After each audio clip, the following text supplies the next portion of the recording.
May bubuksan tayong power bank guys na pinapatingnan sa akin kung ano yung umaalog sa loob. Kasi mabigat tong power bank na to, 30,000 mAh. Tapos parang may kung anong umaalog sa loob. Yan. Romos 8 plus to guys. O Romos since 8 plus. Maganda to eh. Kaya lang parang dula ako sa ano niya, parang fake. Yung ano niya, itsura. Sa ilaw pa lang, di ba? Makikita nyo na. Yan, yun yung naka-indicate sa specification niya. Chinese, nakalagay. Hello everyone, this is Baboy Vlogs. Don't forget to subscribe. Bubuksan ko, titingnan natin kung ano ba yung umaalog sa loob. Kasi natatakot siyang gamitin, yung may-ari. Puro safety na din, baka sumabog daw, di ba? Buksan natin.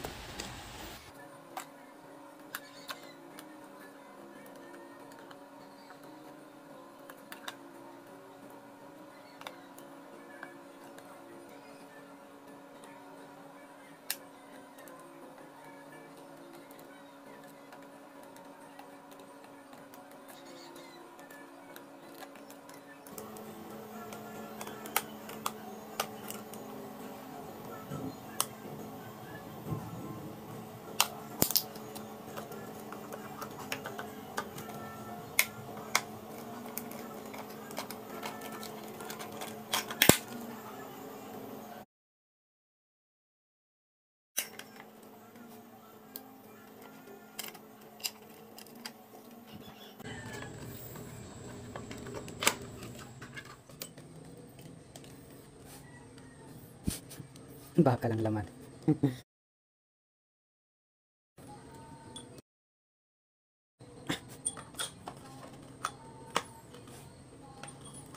Wala mga Chinese na to.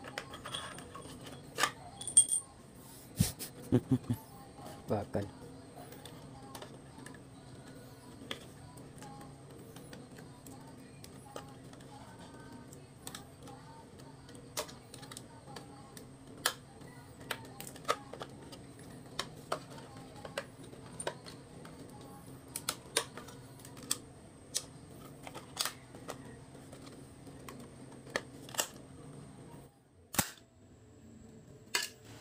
Nakita nyo naman guys, di ba? May bakal talaga sa loob, 3. Ginawang pangpabigat para magmukhang original. Kasi ang power bank na 30,000 mAh, malaki yung capacity, mabigat talaga yon.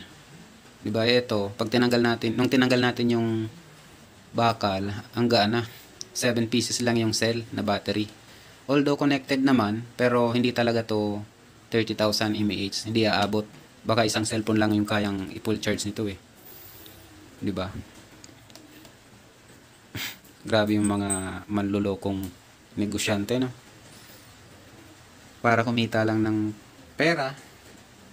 Ganun yung ginagawa nila. Meron pa nga dun, pag nanood kayo sa YouTube, yung iba, yung laman buhangin. Ito, mas malupit, bakal. Ingat guys sa pagbili ng mga power bank online.